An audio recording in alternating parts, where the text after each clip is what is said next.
Hello students, and now we will have our module number 7 for second quarter.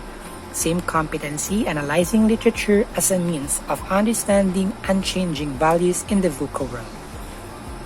So we will start on page number 3.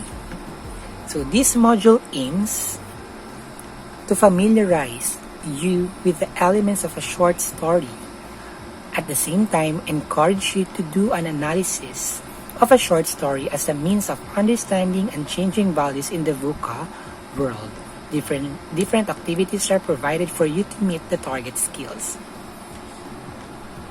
At the end of this module, you are expected to define what a short story is, identify different elements of a short story, and lastly, create an analysis of a short story based on its element. So in what I know part, as you can see, we have here 15 items. Then there are choices A, B, C, D. You will just choose the correct letter that corresponds to your answer. Then write your answer on a separate sheet of paper. You will just read each item, read each statement for you to know what's being asked. Then choose among the choices. Then what's in? In the previous lesson, you learned about poetry. You also became familiar with the difference between works under poetry such as poems and prose works such as a short story. Let's recall what you learned by answering the short drill below. So you will write S if it's short story, then P if it's poem, then B if it is both poem and short story. Again, S for short story, P for poetry or poem, then B for both. If the statements are both pertaining to short story and poem, B. If it's only for short story, S. If it's only for poetry or poem, P. So, 1 to 10. You can go back to the previous video for module number 6 because it explained here, also in number 5, the difference between the two and the similarities between poetry and prose. Prose, short story, then poem, poetry.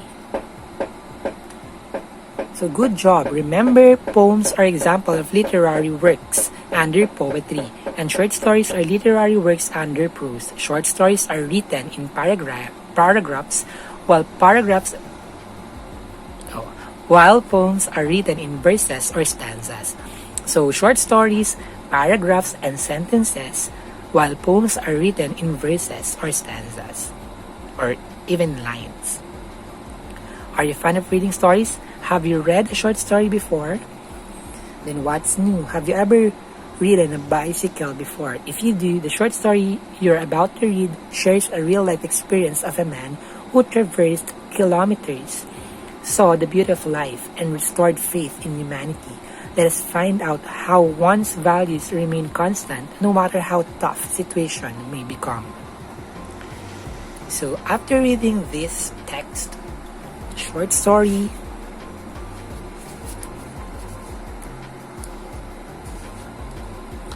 you will analyze these questions.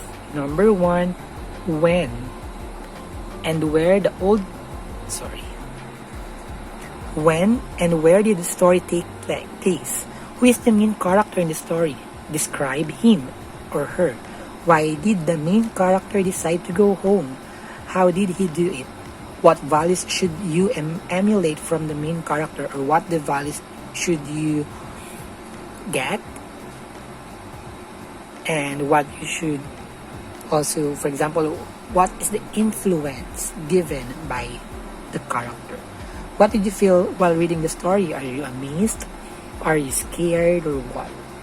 And number 6, what do you think is the purpose of the author in writing the story? What do you think is the intention of the author, why he wrote this short story? So, analyzing literature as a means of understanding and changing values in the VUCA world. So, the story you just read is an example of a short story. As a student, you have read short stories from books, from the internet, and from other different sources. Reading a short story is one thing, but analyzing it is another thing. So it's not about only reading that you can read, but how you comprehend. Because by comprehending it, you will extract the essence, the context of the literature. So what is a short story? A short story is a work of short narrative prose that is usually centered around one single event. It is limited in scope and has an introduction, body, and conclusion. Although a short story has much in common with a novel, it is written with much greater precision. An analysis of a short story requires basic knowledge of its elements. Hence, the analysis of a short story are as follows. So when we say short story, from the word itself, short, it is shorter than a novel. Because when you say a novel, it is like a whole booklet that it will consume.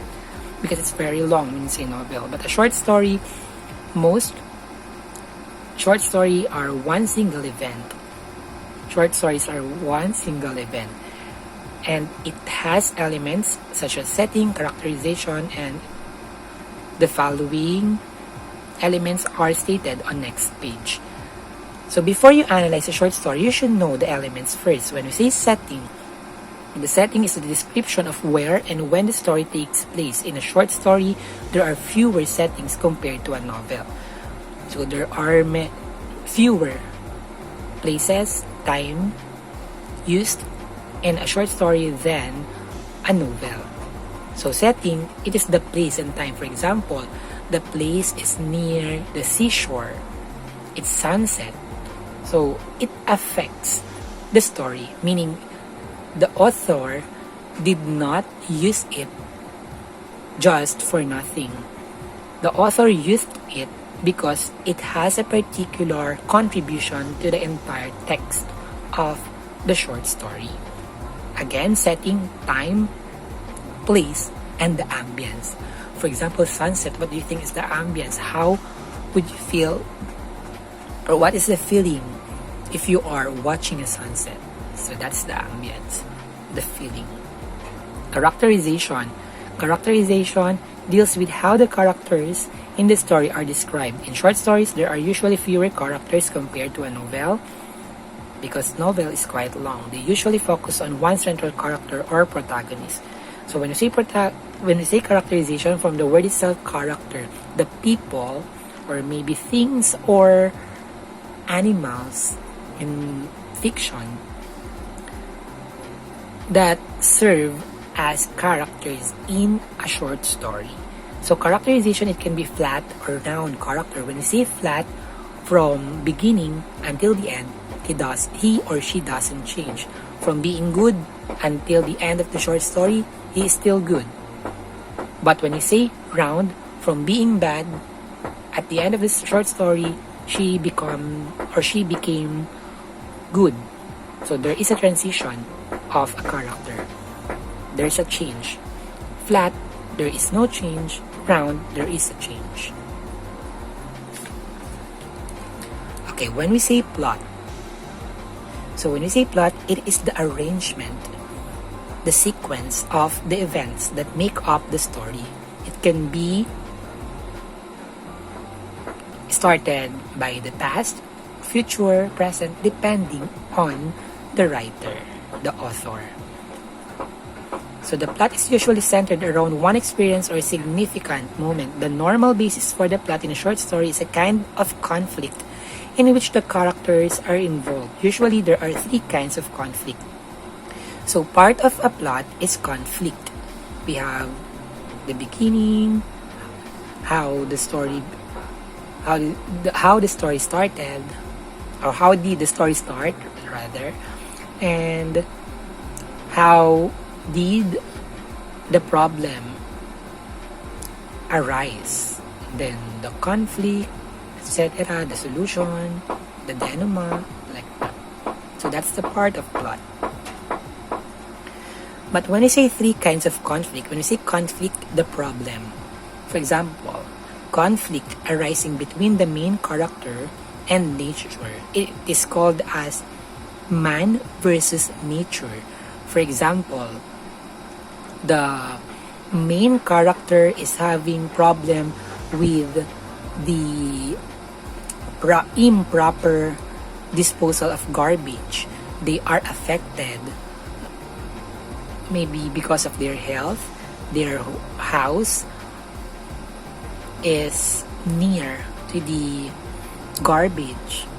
It can be considered as main character or the man versus nature, because it's the nature, the environment they have problem with. Second one, conflict arising between the main character and another person. For example, the main character is having problem with his or her boss, with his or her family, friends, or other people. It will be called man versus man versus another man.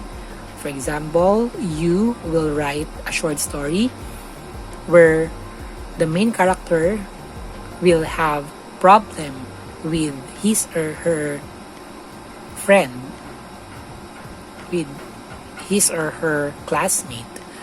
That will be man versus man versus another man. And the third one, conflict arising between the main character and his own feelings or beliefs. It will be man versus himself. Why himself? Because, example of it, for example, the main character is having a tragic past, very painful past, and it's still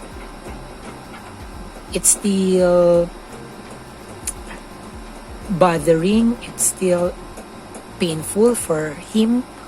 Then he is not having problem with the environment. He is not having problem with another man.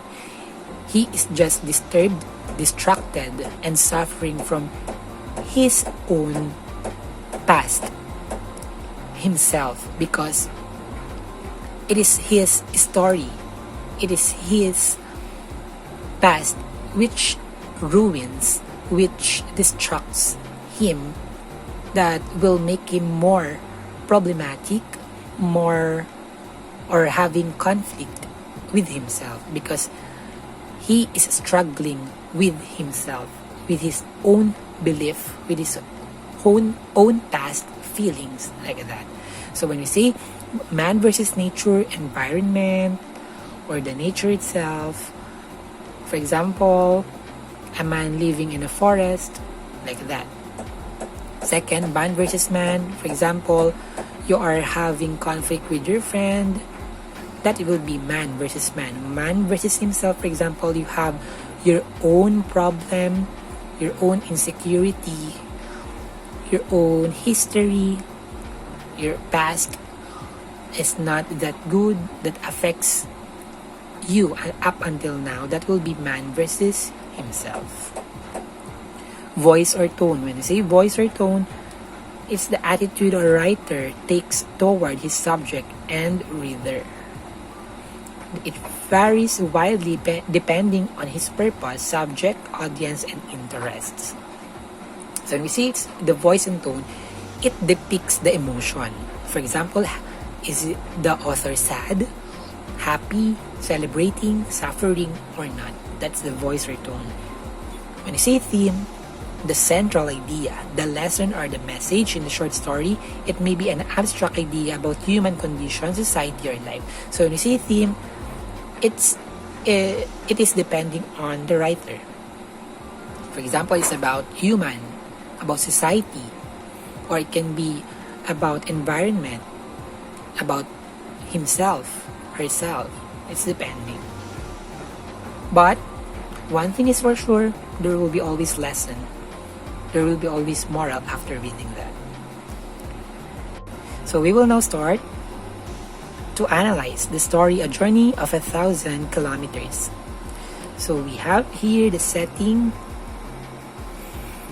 characterization, theme, voice, and tone. For example, the story took place in the present time when the pandemic hit the Philippines. It happened in Metro Manila, where a lot of people lost their jobs as a result of great economic crisis. So when we say setting, it's the time and place.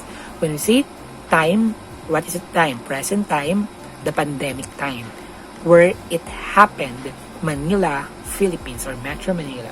Characterization, the main character in the story, Peter, strong, determined young man. So, beside or the name of the character Peter, how will you describe him? Strong, determined young man. So that's how you analyze the character. It's not the name. Also, the description of the character. When you say theme or voice and tone, the story aims to inspire people who are struggling to survive in this trying time. So the emotion is like inspiring them or motivating other people. The theme, it's all about determination and hope. It's also about the love for family. So the theme, where you will find the message, the moral of the story, and the central idea. Then after that, you will analyze the plot, the rising action, exposition, climax, falling action, resolution. So when you see rising action, how the story start, exposition, how it is the time where the conflict is introduced. Climax, it is the time where the main character is really experiencing the story. Falling action, this is how the resolution or the solution to the problem being introduced. In resolution, it is now resolved. It is the problem is now solved. Maybe it can be in other ways, in specific ways, or it can be also in a way which we not expect to happen. Exposition. Due to economic crisis brought about by the pandemic, Peter lost his job. Peter decided to go home, but his money was not enough for fare, so he decided to ride a bicycle. So we can observe here in rising action that the problem, he is not having enough money. Then the climax is the suffering time. Peter rode his bicycle and traveled 1,000 kilometers from Metro Manila to Eastern Samar. So that is the problem. Here, it is introduced that he does not, or he didn't have enough money. So the climax, the main problem is being suffered by the main character. He rode bicycle 1,000 kilometers from Metro Manila to Eastern Samar. It took 10 days for Peter to reach the provincial border. So it's now introduced that, or explained, how would he get there. Resolution, Peter reached his beloved hometown and would be reunited to his family after 14 days because it's quarantine 14 days. And that is the plot or the sequence, the arrangement of the story, of the events in the story. Your analysis of a short story can also be in the form of an essay where you may be asked to give your opinions of the short story at the end. Choose the elements that made the greatest impression on you, point out which character or characters you like the best or least, and always support your arguments. So these analyses are all based from what you read. This is the information that you really found there. But if you will include your own opinion, that will be based on your own belief, own values, which might be different from other analysis of other people. But this analysis, that kind, there will be uniform, or it will be the same, because it will be the same from other analysis, because you got this information from the text and not based from your own understanding. It is really from the text, but your opinion, it will not be the same exactly from other analysis. So what's more, so before we proceed to the independent activities and assessments, we will have a review. So when we say short story, novel, they are different. What is longer, novel? What is shorter, short story? Setting, time and place. It can be not directly stated, the exact time, but it's described. Characterization, not only the name, but how he or she interacted, how he changed, like that. All of the considerations that can be associated to the character. Plot. When you say plot, how the things happen. It includes exposition, rising action, climax, falling action, resolution. Exposition, you can write here the setting and description of the character. Rising action, you will introduce your conflict. Climax, it's the time where the characters or character is suffering from the problem stated, introduced in the rising action. Then falling action, the solution to the answer is introduced, how the character will solve the given conflict. Then resolution, it is the end of the story. It can be a sad story or it can be a happy one. It is depending on the writer or the author. And the three kinds of conflict: man versus nature, man versus man, man versus himself. Man versus nature, from the word nature, from the environment. Man versus man, another man, meaning from other people, family, friends, or etc. Man versus himself, his own self. He's struggling because of his own feeling, his own belief, past, or etc. Voice tone, it depicts emotion. Theme, it includes the story, the central topic. To test your skills and to check if you fully understand the topic provided below are activities that will strengthen your mastery and knowledge of the lessons discussed. Independent activity number 1, write T if it's true, F if it's not. Then you will just write T or F, true or false. Then a smiling face if it's correct, sad emoji if it's not. So if you agree, smiling face. Then the sad one if you do not agree. Independent activity number 2, determine the plot of a short story, Mutya the Brave. By arranging the sequence of events in their proper order, rewrite the story and space provided below. So inside this, you will write the proper sequence. So they are jumbled, and to make it clearer, you will arrange it according to what happened first. Assessment number 2. A while ago, I explained the differences between man versus man, man versus nature, man versus self. So upon reading those conflicts in 1 to 5, you will categorize them if they are man versus man, man versus nature, man versus self. Then independent activity number 3, read each passage carefully and identify its setting or the date and time. Write your answers on a separate sheet of paper. So time, it can be not 1 p.m., 12 p.m., not like that, but it can be through description. For example, the sun, or how light, is it cloudy, it can be like that. When I say place, it can be not directly stated. For example, not Manila, Philippines, Bando, like that. But it can be also through description. For example, big room, court, like that. So you will do that until number 5. So you will make your own table on separate sheet of paper. You will write passage, time, place, then answer, answer, answer. But all of the answers are found here. You will not invent your own answer.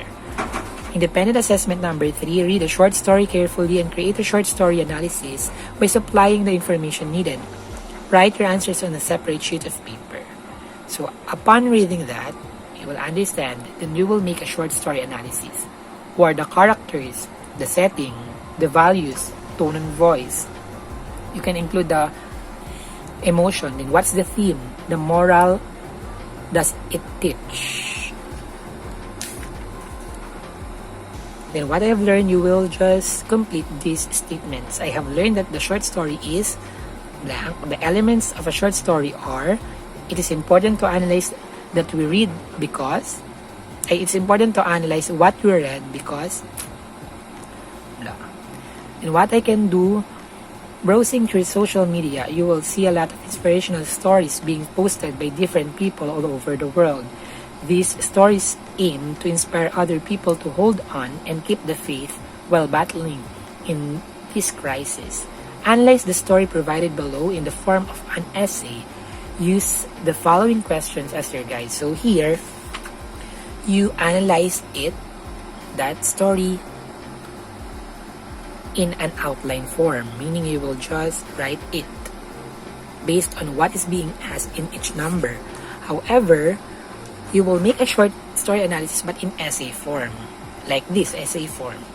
Upon reading this, based on what you have read here, you will analyze. How to analyze? You will consider this also, but in paragraph form. What is a paragraph form? Like this one. There is intention, there is a paragraph, there are sentences. And you will be graded based on the rubric content, grammar usage, and mechanics, organization, and transition. So when we say content, this is your analysis. Then when we say grammar, how clear, how correct you use words, punctuations. Organization, are they organized? Are they connected to one another, like that? Then the assessment,